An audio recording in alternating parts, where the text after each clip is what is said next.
So we are talking about the movie Drifter, which is also going to be known as Dead End, at least in the UK, when it is released in 2017. Released in 2016 under the name Drifter in Australia, I believe. It's actually an American movie and focuses on these two brothers, and it appears to be set in a kind of like Mad Max style post-apocalyptic wasteland, although I'll come on to that.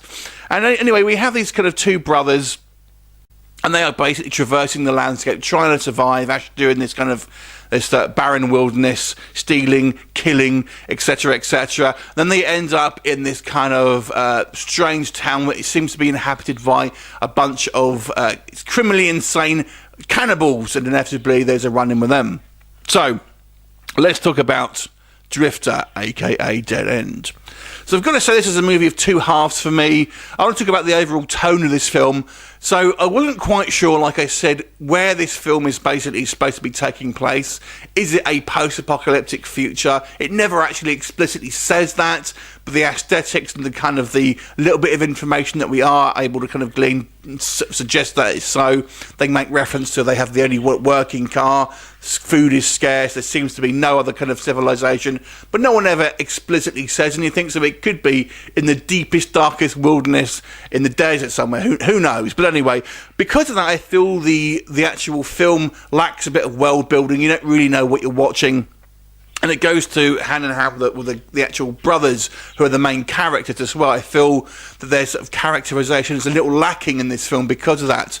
So I mentioned this film is a film of two halves. The first half for me, I thoroughly enjoyed.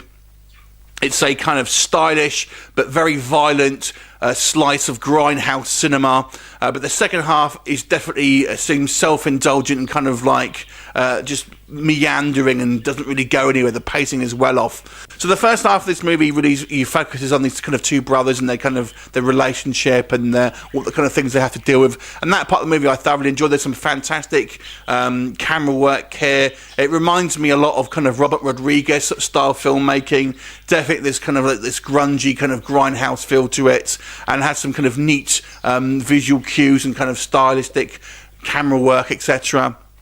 And I have to say here, the gore here is all pretty shocking and, particularly violent and brutal as well.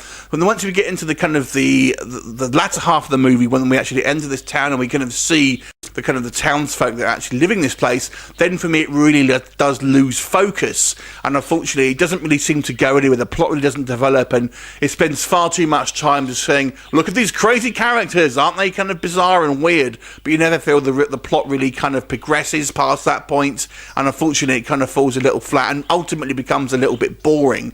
But I've got to say, if you are a fan of the kind of the post-apocalyptic sort of Mad Max film, but also films like The Hills Have Eyes, which I feel this movie is probably the closest to. So if you like The Hills Have Eyes, then you're probably going to want to check this one out.